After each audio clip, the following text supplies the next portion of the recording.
Sa paggamit nito mga troubleshooters, napaka-importante po na hindi po magkamali kayo sa setting dahil posible po na masisira or puputok po itong tester. So dapat careful po kayo sa paggamit nito dahil napaka-sensitive po ang ganitong klase na tester.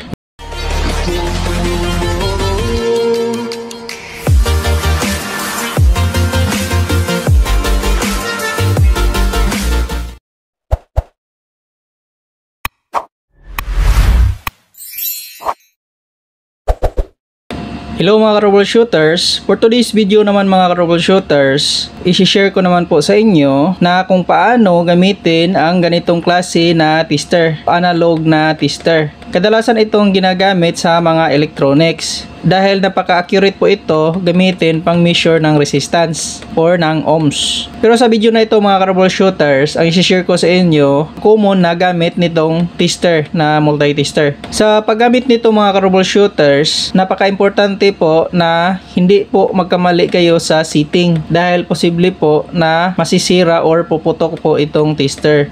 So dapat careful po kayo sa paggamit nito dahil napaka-sensitive po ang ganitong klase na tester. Hindi katulad sa digital na pag nagkamali kayo sa setting ay hindi siya sasabog. Samantalang ito po, pag nagkamali po kayo sa setting ay delikado po na masira po ang inyong tester. Sa tester na ito mga troubleshooters, sa nakikita po ninyo, ayan o, may DC voltage. Pwede natin siyang pang test ng DC voltage, AC voltage, at saka yung resistance or yung sa buzzer o continuity tester na gamit ang buzzer, at pwede rin natin itong pang measure ng resistance ng resistor, at pwede rin siyang pang check ng battery, at saka pwede rin siyang pang measure ng amperage ng DC voltage. So set lang natin siya dito. Sa nakikita po niyo mga troubleshooters, meron siyang tatlong butas dito, yan o.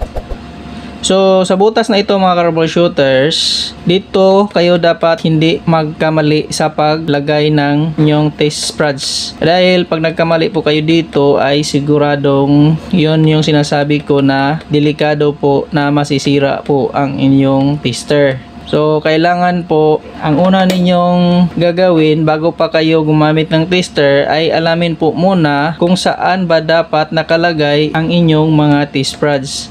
Sa tester na ito mga troubleshooter, sa nakikita po ninyo, nakarekta na po siya. Yan o. Hindi na siya naka-plug dahil nasira na po yung kanyang plug, kaya nirekta na lang.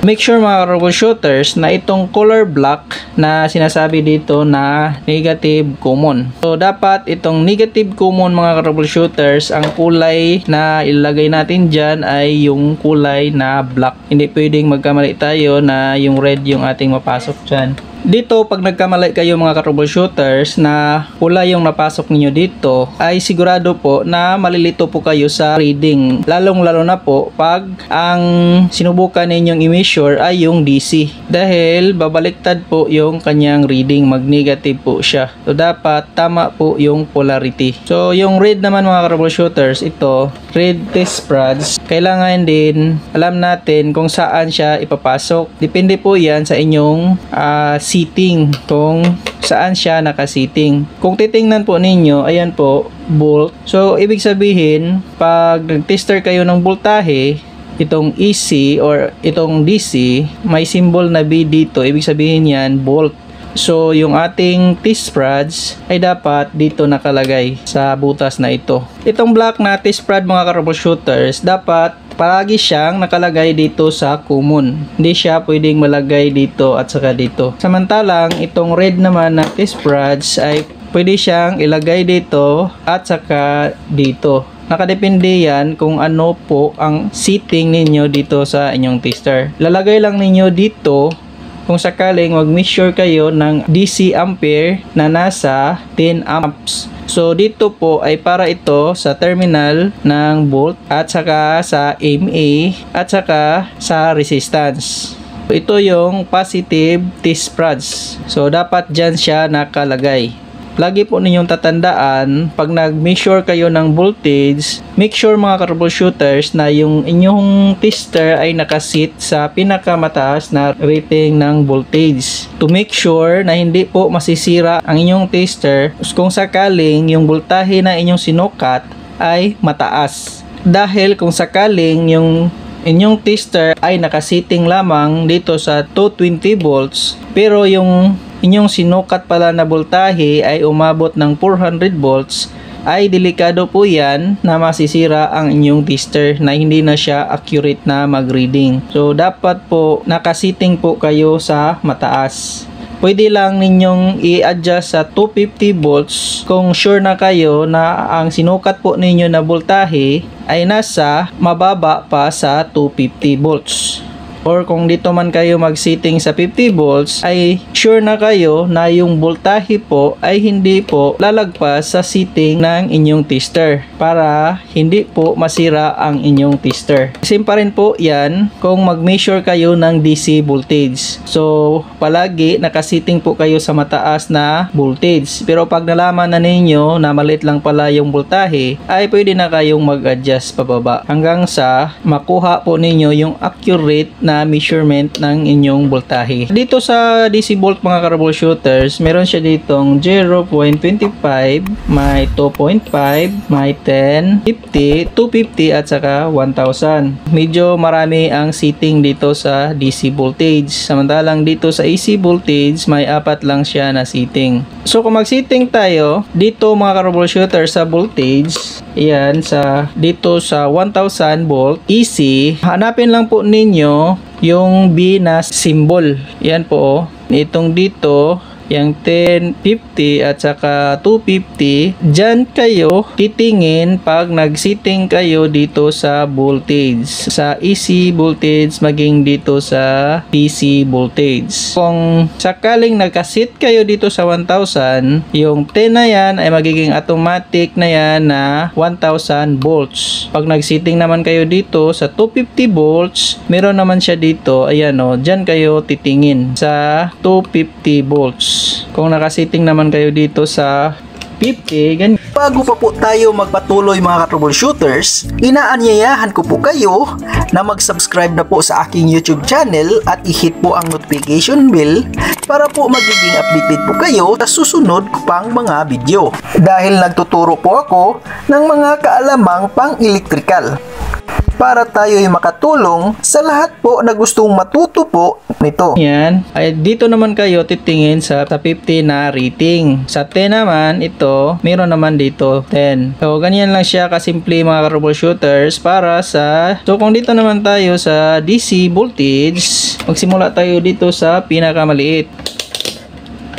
Ayan, 0.25 volts, makonsider natin na itong 250 ay magiging 0.25 volts. So kung nakasetting naman tayo dito sa 2.5, dyan pa rin po tayo titingin sa 250. So yung 250 na yan ay magiging 2.5 volts. So ito naman ay magiging 2 volts. Ito ay magiging 1.5 volts. Ito naman ay magiging 1 volt at saka 0.5 volt. Kung dito naman tayo sa 10, so madali na lang dahil may 10 naman dito. Sa 50, meron naman siyang 50 rin dito. Sa 250, meron na ding 250 na nakalagay dito. Kung nakasetting siya dito sa 1000 volts, so ibig sabihin itong 10 volts dito ay magiging 1000 volts. So ibig sabihin itong 8 volts ay magiging 800 volts. So itong 6 ay magiging 600 volts. Itong 4 ay magiging 400 volts. Itong 2 ay magiging 200 volts. So ganyan lang siya kasimple. So ito lang ang titingnan ninyo para sa DC voltage at saka AC voltage. Sa resistance naman mga troubleshooters, to sa susunod ko na lang to ituturo dahil magiging mahaba na po ang ating video. So ang ituturo ko na lang po dito sa inyo ay itong buzzer. So itong buzzer po ay para po ito sa continuity testing para matrace natin or malocate natin ang dulo ng wire. So ang gagawin lang po ninyo ay isit lang po ninyo yan dyan sa buzzer. So kung nakasit kayo sa buzzer mga troubleshooters, ayan o, ayan, tutunog siya. So yan yung purpose ng continuity. So pag may wire kayo na i-check, check niyo yung bawat dulo ng wire.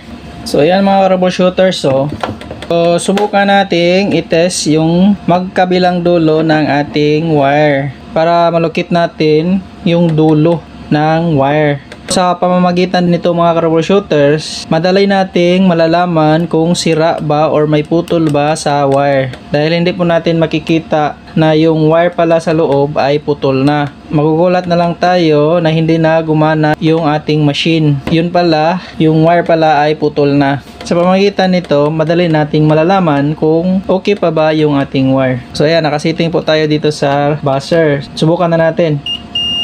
So ayun. So ibig sabihin, yung dulo nito ay ito. Ayan o, tumunog siya. Samantalang dito sa kabila, ayan o, hindi siya tumunog. So ibig sabihin, itong kabila naman ay ito naman yung kanyang dulo. Subukan natin i-transfer. Ayan o. So dapat tutunog siya. Ayan o, tumunog siya. So ito yung kanyang dulo. Ibig sabihin, yung wire na ito ay okay pa. Ganyan lang siya kasimple mag-check ng wire o mag-troubleshoot ng wire kung yung wire natin ay defective or good pa.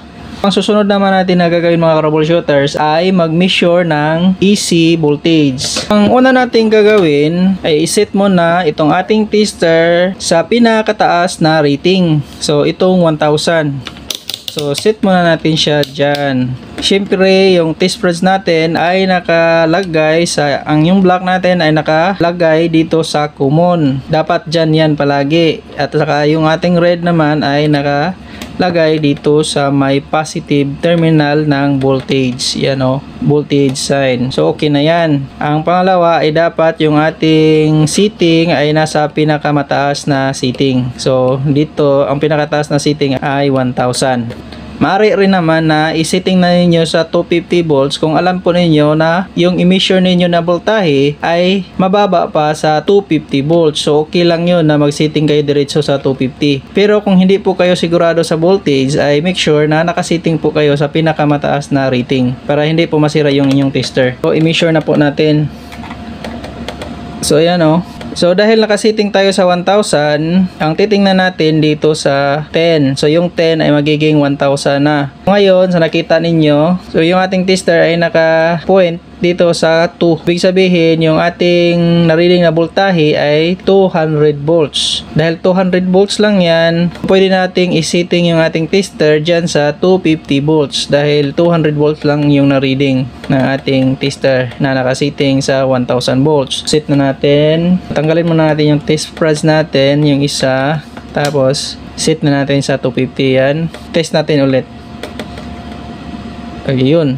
Dahil nakaset na tayo sa 250, yung titingnan naman natin dito ay yung mismong 250 volts na. Sa nakikita po ninyo, yung ating nasukat na voltage ay nasa pagitan ng 200 at saka ng 250 volts. Ibig sabihin, yung ating na-reading na voltage ay 225 volts. So, yan yung supply dito sa ating extension wire. So, kung magsukat naman tayo ng voltage ng DC o ng battery, ito, meron akong battery. Itong battery na ito ay 12 volts. So, dito sa ating tester, pwede natin siyang iset dyan sa 50. Hindi tayo pwede dito sa 10 volts dahil mas mababa po ito na setting. Dito tayo sa 50 volts. So, iset natin yung ating tester dyan sa 50 volts DC.